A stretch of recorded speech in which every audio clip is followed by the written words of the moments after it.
जय माता दी। श्री दुर्गा सप्तशती दशम अध्याय शुंभ वध प्रारंभ।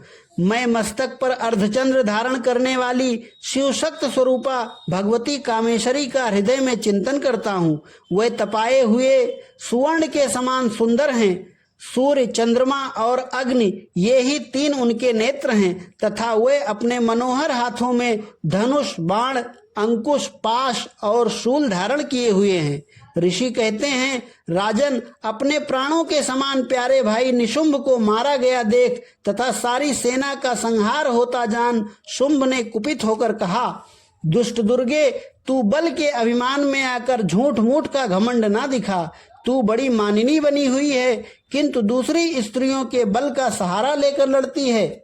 देवी बोली, ओ दुष्ट, मैं अकेली ही हूँ। इस संसार में मेरे सिवा दूसरी कौन है? देख, ये मेरी ही विभूतियां हैं, अतः मुझमें ही प्रवेश कर रही हैं।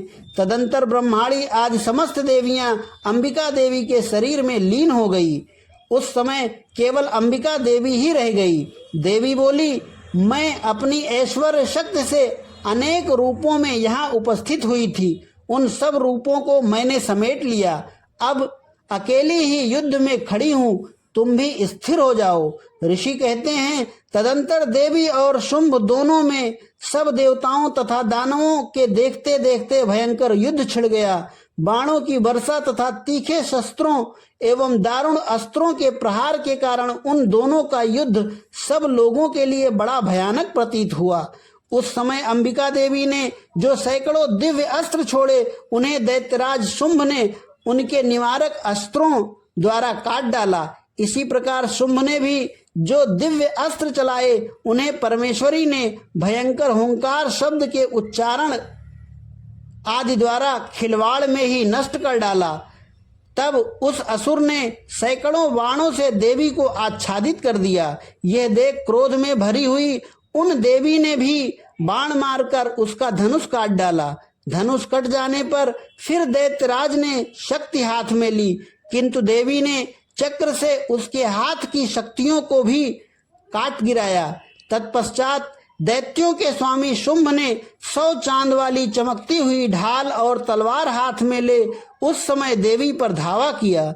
उसके आते ही चंडिका ने अपने धनुष से छोड़े हुए तीखे बाणों द्वारा उसकी सूर्य किरणों के समान उज्जवल ढाल और तलवार को तुरंत काट दिया। फिर उस दैत्य के घोड़े और सारथी मारे गए। धनुष तो पहले ही कट चुका था। अब उसने अंबिका को मारने के लिए उद्धत हो भयंकर मुग्दर हाथ में लिया। उसे आते देख देवी ने अपने तीक्ष्ण बाणों से उसका मुग्दर भी काट डाला।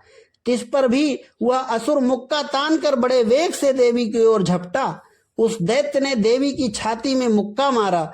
तब उन देवी ने भी उसकी छाती में एक चाटा जड़ दिया। देवी का थप्पड़ खाकर दैत्यराज शुंभ पृथ्वी पर गिर पड़ा, किंतु पुनः सहसा पूर्ववत उठकर खड़ा हो गया। फिर वह उछला और देवी को ऊपर ले जाकर आकाश में खड़ा हो गया। तब चंडिका का आकाश में भी बिना किसी आधार के ही शुंभ के साथ युद्ध करने लगी। उस समय दैत्य और चंडिका आकाश में एक दूसरे से लड़ने लगे।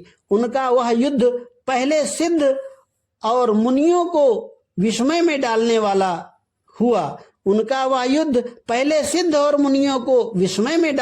हुआ। फिर अंबिका ने शुंभ के साथ बहुत देर तक युद्ध करने के पश्चात उसे उठाकर घुमाया और पृथ्वी पर पटक दिया। पटके जाने पर पृथ्वी पर आने के बाद वह दुरात्मा दैत्य पुनः चंडिका का वध करने के लिए उनकी ओर बड़े वेग से दौड़ा। तब समस्त दैत्यों के राजा शुंभ को अपनी ओर आते देख देवी ने त्रिशूल से उसकी छाती छेद कर उसे पृथ्वी पर गिरा दिया। देवी के शूल की धार से घायल होने पर उसके प्राण पखेरु उड़ गए और वह समुद्रों, द्वीपों तथा पर्वतों सहित समूची पृथ्वी को कंपाता हुआ भूमि पर गिर पड़ा। तदंतर उस दुरात्मा के मारे जाने पर संपूर्ण जगत प्रसन्न एवं पूर्ण स्वस्थ हो गया तथा आकाश स्वच्छ दिखाई देने लगा। पहले जो उत्पात सूचक मेघ और उल्कापात होते थे वे सब शांत हो गए तथा उस दैत्य के मारे जाने पर नदियां भी ठीक मार्ग से बहने लगी। उस समय शुंभ की मृत्यु के बाद संपूर्ण देवताओं का हृदय हर्ष से भर गया और गंधर्व गण मधुर गीत गाने लगे। दूसरे गंधर्व बाजे बजाने लगे और अप्सराएं नाचने लगी। पवित्र वायु बहने लगी। सूर्य की प्रभा उत्तम हो गई।